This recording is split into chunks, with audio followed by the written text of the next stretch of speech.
ನಮಸ್ಕಾರ ಸ್ನೇಹಿತರೆ ಕೆಲವು ದಿನಗಳ ಹಿಂದೆ ಸುಪ್ರೀಂ ಕೋರ್ಟ್ ಹಳೆಯ ವಾಹನಗಳನ್ನು ಹೊಂದಿರುವವರಿಗೆ ಆಘಾತಕಾರಿ ಸುದ್ದಿಯನ್ನು ನೀಡಿತ್ತು. 10 ವರ್ಷಕ್ಕಿಂತ ಹಳೆಯ ಡೀಸೆಲ್ ವಾಹನಗಳು ಮತ್ತು 15 ವರ್ಷಕ್ಕಿಂತ ಹಳೆಯ ಪೆಟ್ರೋಲ್ ವಾಹನಗಳಿಗೆ ಇನ್ನು ಮುಂದೆ ಇಂಧನ ಕೇಂದ್ರಗಳಲ್ಲಿ ಅಂದರೆ ಪೆಟ್ರೋಲ್ ಬಂಕುಗಳಲ್ಲಿ ಇಂಧನವನ್ನು ಹಾಕಬಾರದು ಅಂತ ಸುಪ್ರೀಂ ಕೋರ್ಟ್ ಆದೇಶವನ್ನು ಹೊರಡಿಸಿತ್ತು. ದೇಶದ ರಾಜಧಾನಿ ದೆಹಲಿಯಲ್ಲಿ ವಾಯು ಮಾಲಿನ್ಯ ಹೆಚ್ಚಾಗಿದ್ದು, ಈ ಕಾರಣಗಳಿಂದ ಸುಪ್ರೀಂ ಕೋರ್ಟ್ ದೆಹಲಿಯಲ್ಲಿ ಅವಧಿ ಮುಗಿದ ವಾಹನಗಳಿಗೆ ಇಂಧನವನ್ನು ಹಾಕಬಾರದು ಅಂತ ಆದೇಶವನ್ನು ಹೊರಡಿಸಿತ್ತು. ಸದ್ಯ ಸುಪ್ರೀಂ ಕೋರ್ಟ್ ಹೊರಡಿಸಿರುವ ಈ ಆದೇಶ ಈಗ ದೆಹಲಿ ಸರ್ಕಾರಕ್ಕೆ ದೊಡ್ಡ ತಲೆನೋವನ್ನು ಉಂಟು ಮಾಡಿದೆ. ಈ ಕಾರಣಗಳಿಂದ ದೆಹಲಿಯ ಮುಖ್ಯಮಂತ್ರಿಯಾಗಿರುವ ರೇಖಾ ಗುಪ್ತಾ ಅವರು ಈಗ ಸುಪ್ರೀಂ ಕೋರ್ಟಿಗೆ ಪತ್ರವೊಂದನ್ನು ಬರೆದಿದ್ದು ಈ ನಿಯಮವನ್ನು ಇಲ್ಲಿಗೆ ನಿಲ್ಲಿಸಬೇಕು ಅಂತ ಮನವಿಯನ್ನು ಮಾಡಿಕೊಂಡಿದ್ದಾರೆ. ರಾಜ್ಯದ ರಾಜಧಾನಿಯಾದ ದೆಹಲಿಯಲ್ಲಿ ಈ ನಿಯಮವನ್ನು ಜಾರಿಗೆ ತರುವುದು ಬಹಳ ಕಷ್ಟವಾಗಿದೆ.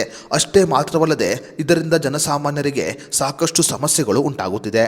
ಈ ಕಾರಣಗಳಿಂದ ಸುಪ್ರೀಂ ಕೋರ್ಟ್ ಆದೇಶವನ್ನು ಹಿಂತೆಗೆದುಕೊಂಡು ಬೇರೆ ರಾಜ್ಯಗಳಲ್ಲಿ ಯಾವ ರೀತಿಯ ಕಾನೂನು ವ್ಯವಸ್ಥೆ ಜಾರಿಯಲ್ಲಿದೆಯೋ ಅದೇ ರೀತಿಯಲ್ಲಿ ದೆಹಲಿಯಲ್ಲಿ ಕೂಡ ಜಾರಿಗೊಳಿಸಬೇಕು ಅಂತ ಮನವಿಯನ್ನು ಮಾಡಿಕೊಂಡಿದ್ದಾರೆ.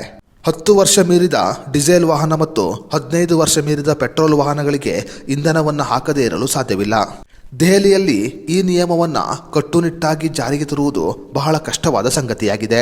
ಈ ಕಾರಣಗಳಿಂದ ಬೇರೆ ರಾಜ್ಯದಲ್ಲಿ ವಾಹನಗಳಿಗೆ ಯಾವ ನಿಯಮ ಜಾರಿಯಲ್ಲಿದೆಯೋ ಆ ನಿಯಮವನ್ನು ದೆಹಲಿಯಲ್ಲಿ ಜಾರಿಗೊಳಿಸಬೇಕು ಅಂತ ಸುಪ್ರೀಂ ಕೋರ್ಟಿಗೆ ಈಗ ದೆಹಲಿ ಮುಖ್ಯಮಂತ್ರಿಯಾಗಿರುವ ರೇಖಾ ಗುಪ್ತಾ ಅವರು ಮನವಿಯನ್ನು ಮಾಡಿಕೊಂಡಿದ್ದಾರೆ.